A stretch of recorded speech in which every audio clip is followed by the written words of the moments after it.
हमारे साथ पाकिस्तान तहरीक इंसाफ के रहनुमा जनाब शौकत यूसुफजई साहब मौजूद हैं। बहुत शुक्रिया शौकत यूसुफजई साहब, आपने वक्त दिया। ये फरमाइएगा कि आज मदरसा हकानिया में जो अकोरा खटक में ये सानहा हुआ खुदकुश हमले का, आप क्या समझते हैं कि खैबर पख्तूनख्वा में, वैसे तो पूरे मुल्क में दहशतगर्दी की वाक़यात जो हैं वो हो रहे हैं, लेकिन खैबर पख्तूनख्वा में जो इतनी तेज़ी से ये वाक़यात हो रहे हैं, तो ये सूबाई हुकूमत भी इस पर कोई जिम्मेदारी उस पर भी लागू होती है कि नहीं? बिस्मिल्लाहिर्रहमानिर्रहीम, बहुत शुक्रिया। देखें, वाई नॉट, सूबाई हुकूमत की भी जिम्मेदारी है लाइन आर्डर को बनाना, लेकिन क्योंकि आपको पता है कि दहशत गर्दी जो है ये सिर्फ एक सूबाई हुकूमत का काम नहीं हो सकता है। अगर ये बड़े अरसे बाद यहाँ इस तरह का बड़ा वाक़या हुआ जो इंतहाई अफसोसनाक, इंतहाई काबिल मज़म्मत है।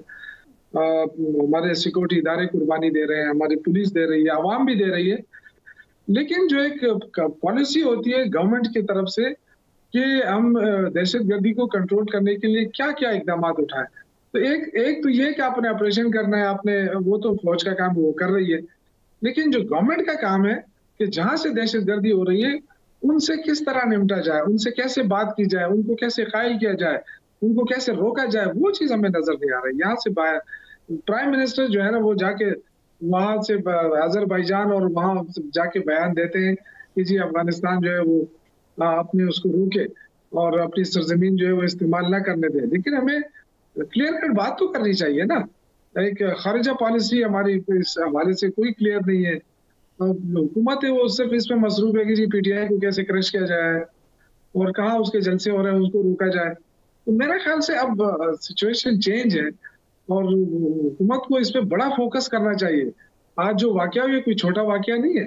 अब्दुल्ला साहब साबिक एमएन है, आलिम है, और ये जो मदरसा है ये बहुत बड़ा मदरसा है और बड़े अरसे से, मेरे ख्याल से 60 के एरा से भी ये पुराना मदरसा है।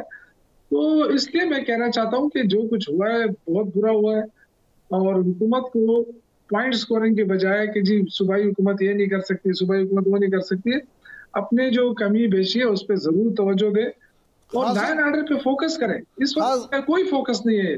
हाँ साहब, ये फरमाइएगा कि अपोजिशन की कौमी यकजहती कॉन्फ्रेंस को रोकने के लिए जो ये कहा जा रहा है कि होटल बंद कर दिया गया, तो अपोजिशन जो रहनुमा थे वो गेट फलांग के अंदर गए, तो ये सारा वाकया कैसे पेश आया? ये किसने गेट बंद करा दिया आप लोगों के? देखिए, यही तो सबसे बड़ा इशू है ना कि जी वो कहते थे कि जी पीटीआई जो है वो बहुत इंतशारी जमात है, लेकिन आज ये एक्सपोज हो गई है गवर्नमेंट के सिर्फ ये पीटीआई को नहीं, ये किसी भी पॉलिटिकल पार्टी को सियासी एक्टिविटीज करने नहीं दे रहे हैं, उनसे खौफजदा है क्योंकि अवाम का मैंडेट इनके पास नहीं है, ये अवाम से खौफजदा है। तो जो हरकत इन्होंने की है मेरे ख्याल से वो एक्सपोज हो गई है गवर्नमेंट और बड़ी नाकाम तरीन इकदाम उठाने की कोशिश की है। ये शायद समझते हैं कि डरा धमका के और किसी तरीके से जो अपोजिशन के ग्रैंड अलायंस है उसको किसी तरीके से नाकाम किया जाए, लेकिन इंशाल्लाह बहुत हद तक बातचीत हो चुकी है। ग्रैंड अलायंस इंशाल्लाह जरूर बन रहे हैं। जो हुकूमत जितना भी सख्ती करेगी उससे और ज्यादा। यूसुफ साहब, ग्रैंड अलायंस की आपने बात की, तो जमीयत उलमा इस्लाम फजलुर रहमान ग्रुप ने उस पर साइन नहीं किए जो इलामिया जारी किया गया है, तो इसका मतलब ये है कि मौलाना ग्रैंड अपोजिशन अलायंस से अपने आप को फासले पे रखना चाहते हैं?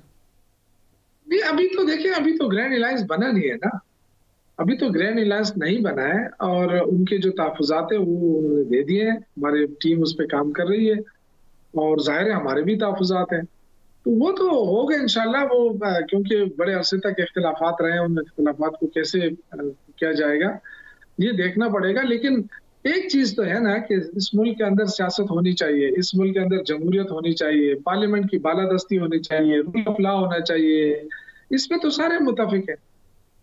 सर, आपने उस कॉन्फ्रेंस में जो मुतालबात किए उनमें एक मुतालबा ये है कि जी गैर आइनी तरमीम जो हैं उनको ख़त्म किया जाए, तो हुकूमत वाले कहते हैं हमने तो गैर आइनी किया नहीं, हमने तो असम्बली में किया है, अपोजिशन वाले ना चाहते तो ना होता।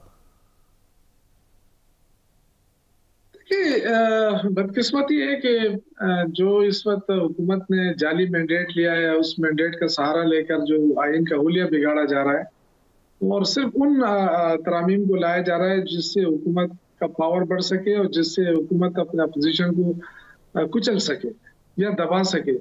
और आज तो अब ये तो सिर्फ सियासतदानों तक महदूद नहीं रहे, अब जो भी हुकूमत के खिलाफ बोलेगा उसके खिलाफ एक्शन लिया जाएगा। जो पीका कानून है, तो ये तो हुकूमत जो है न सिर्फ अवाम से खौफजदा है बल्कि हर उस बंदे से खौफजदा है जो हुकूमत के खिलाफ आवाज उठाए। शौकत साहब, वफाकी वजीर जो हैं एहसन इकबाल साहब, उन्होंने एक मशवरा दिया आप लोगों को, पहले सुन ले वो क्या कहते हैं, फिर आपकी राय जानते हैं। सुनाए जी, एहसन इकबाल साहब ने क्या मशवरा दिया? जी शौकत यूसुफ साहब, वो तो कहते हैं कि इनको चाहिए कि अपना चेयरमैन ही तब्दील कर लें। ये तो इनकी ख्वाहिश है ना, लेकिन ये अपने लीडर की तरफ नहीं देखते हैं कि उन पे क्या क्या इल्जामात थे, कितनी कितनी बड़ी बड़ी करप्शन थी, और सिर्फ कंप्रोमाइज करके घर बैठने से उनके सारे करप्शन के किस्से माफ हो गए। पहले तो सबसे पहले तो ये अपने लीडर के ऊपर तवज्जो दें। हमारी लीडरशिप तो अल्हम्दुलिल्लाह सारी दुनिया को पता है कि वो क्या है क्या नहीं है। इमरान खान ने क्या इस मुल्क से क्या लिया है, हमेशा इस मुल्क को ही दिया है और इस मुल्क के लिए काम करते रहे। बाहर दुनिया में तो उनका कोई वो नहीं है, एसेट नहीं है, सिर्फ जो कुछ है पाकिस्तान में है। तो इनके तो सारे बाहर हैं। ये तो आज भी अगर अल्लाह ना करे पाकिस्तान पे कोई बुरा वक्त आ जाए तो बच्चे तो इनके बाहर है ही है, ये खुद भी बाहर चले जाएंगे। इनका क्या है, इनके मुल्क के साथ क्या क्या वो है लव है कि हम ये कहें कि जी यही यही यही मुल्क है, सब कुछ यही है। बस देखिए, सिर्फ जो इनकी बातें हैं, जो इनके तौर तरीके हैं, उससे मुल्क कमजोर हो रहा है। ये समझ नहीं पा रहे हैं। इन्होंने जबरदस्ती मैंडेट तो ले लिया और जाली मैंडेट से हुकूमत भी बना ली, लेकिन अब ये चाहते हैं कि कर्जे लेके गवर्नमेंट को चलाएं। तो कर्जों पे कितनी देर तक ये मुल्क चलेगा? हाँ साहब, ये फरमाइएगा, हाँ साहब ये फरमाइएगा कि शेर अफजल मरवत साहब जो है वो कहते हैं कि जी अली अमीन गंडापुर साहब को भी खुडे लाइन लगा दिया गया। क्या आप उनकी इस बात से मुत्तफिक हैं? नहीं, ऐसी कोई बात नहीं है। देखें, अली अमीन गंडापुर सूबे के वजीर आला हैं और इमरान खान का एतमाद हासिल है तो तब वजीर आला है ना। तो मैं नहीं ख्याल है, देखें ये गलतफहमी फैलाने की बड़ी कोशिश हुई है। ये तो खैर मैं नहीं समझता कि शेर अफजल मरवत ने बात क्यों की है, लेकिन हुकूमत की तरफ से बड़ी कोशिश हो रही है कि जी जो इनकी जुनैद अकबर साहब को जो सूबाई सदर बनाया गया है, उस इशू को उठा के पार्टी और सूबाई हुकूमत में खिलाफात पैदा करने की कोशिश की जाए, लेकिन नाकाम हुई है हुकूमत। अल्हम्दुलिल्लाह दोनों जुनैद अकबर खान और अली अमीन गंडापुर में बेहतरीन वर्किंग रिलेशनशिप है। तो कोई ऐसा इशू नहीं है पार्टी और हुकूमत के दरमियान। सर आप क्या समझते हैं बीइंग अ पार्टी लीडर कि रमज़ानुल मुबारक के बाद जो अवामी एहतजाज की कॉल दी गई है, ये इतना मौसर एहतजाज होगा कि जिससे बानी PTI इमरान खान साहब की रिहाई मुमकिन हो सके? देखिए, सियासी पार्टी है ना, हम स्ट्रगल तो करेंगे ना, और इंशाल्लाह ताला देखिए लोगों का बहुत प्रेशर है।